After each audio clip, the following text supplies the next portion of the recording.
Мартеницата – древен символ на живот. Но знаеш ли нейната истинска история? Тя не започва с усмивки, а с битка, кръв и едно послание, което никога не е трябвало да бъде загубено.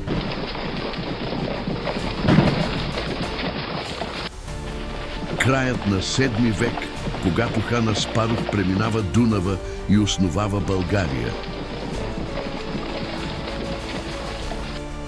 Но той не е напълно свободен. Сестра му Хубаа е все още пленница далеч на изток. Аспарух ѝ изпраща гълъб с бяла нишка.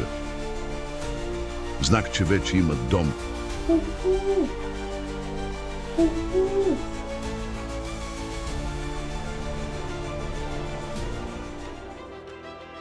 Гълъбът отлита, но дали ще пристигне? Някъде там дебне врагът.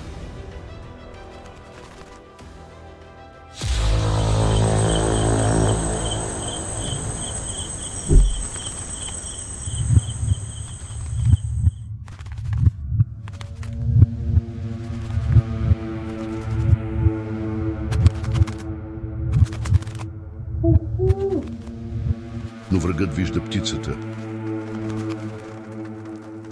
Една стрела, един миг и кръв се стича по нишката.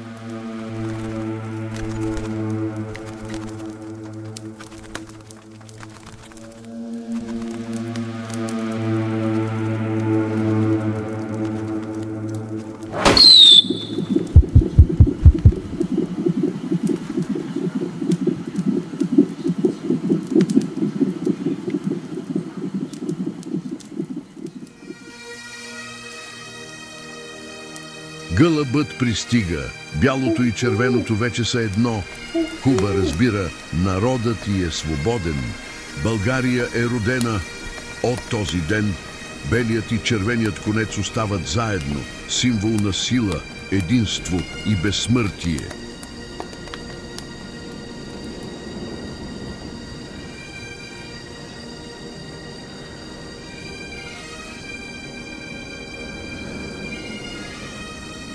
България не е само минало.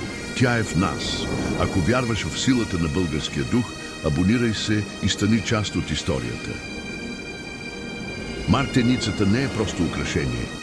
Тя е нишката, която свързва нас, българите, с нашата история. А ти, вярваш ли в нея? Гледай цялото видео в YouTube канала ни.